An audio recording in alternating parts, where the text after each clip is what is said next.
Hey, what's going on there, folks?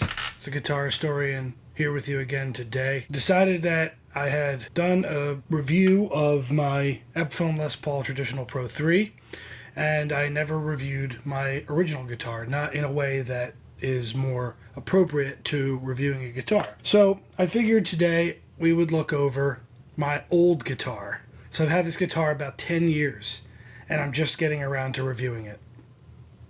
That is the epitome of laziness. Wanted to look at my Squier Affinity Tele that I bought, I believe, in 2011. This is actually a 2010 model that I got at Sam Ash. It was probably sitting around for some time when I bought it, but I definitely bought it in 2011. I didn't buy an electric guitar right after I sold my Gibson Les Paul Special, so I just wanted an electric guitar to kind of knock around with, and this is what I ended up getting. I was on a serious Rolling Stones kick at the time, and if you go way back to when I first started on YouTube, there's a bunch of videos very early on where I actually introduced this in my Start Me Up video. The videos are terrible. Some of the songs are wrong. Let's get into the fit and finish. So this is the Affinity Telecaster. There is a cheaper version of the Telecaster that Squier makes called the Bullet Telecaster. There's also a Bullet Strat. They run about $180. The Affinity series runs about $230 right now. I think when I bought this, it was probably $199 or $209 or something along those lines. So it has gone up a little bit in 10 years.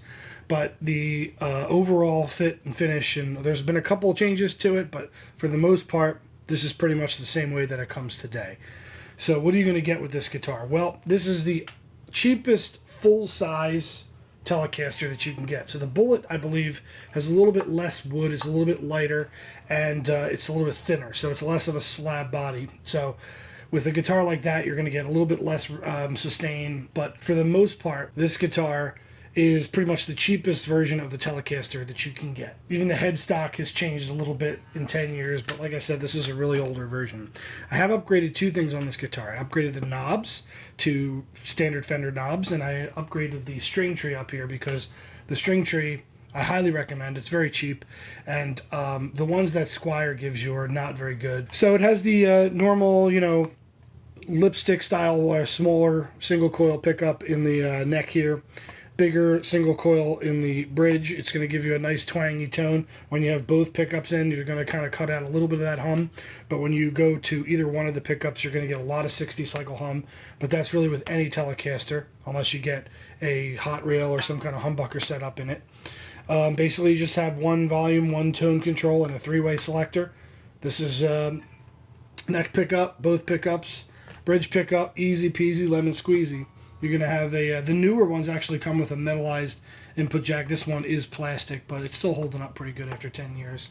I always thought the wood looked pretty nice on this, but there are a few knots in it. You can see there's knots in the wood, so that's going to be a dead giveaway to any kind of a lower tier of the body. I believe this is made of poplar, but don't quote me on that. The neck is all maple.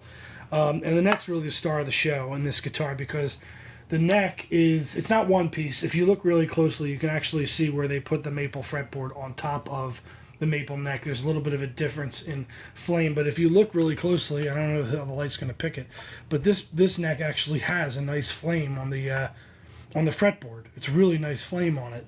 The frets are kind of low, and it's a smaller neck, and for me, I find it actually more comfortable to play a guitar with a neck like this than I do with the Epiphone. However, I'm not a big fan of the tone. So as far as the fit and finish is concerned on this guitar, I always found the fret ends to be pretty comfortable. There's nothing that's really like jagged or knocking out at you or anything like that. I found the frets to be pretty nice. The neck in and of itself, to me, is like I said, the star of the show because of the maple neck. The fretboard feels really nice. It's nice and smooth, and it gives you just a nice playing surface. And your left hand, you just kind of feel comfortable all the time.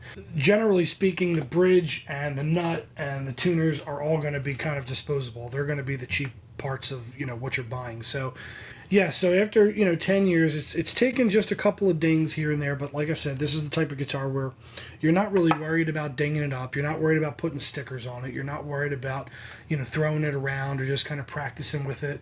It's just a nice workhorse type of practice guitar.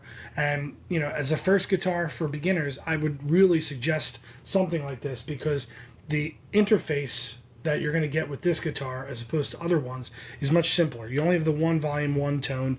You have the three-way selector. It's very obvious what it's doing. You know, this pickup, that pickup, both pickups. It's got a really easy to play neck.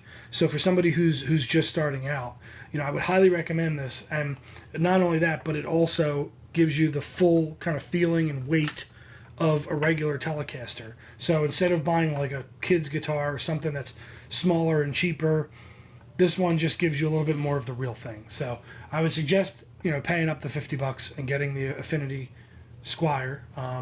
But without further ado, what we'll do now is we're going to plug it into the computer. We're going to run it through GarageBand with some cool tones on the computer, and we're going to hear how this thing sounds.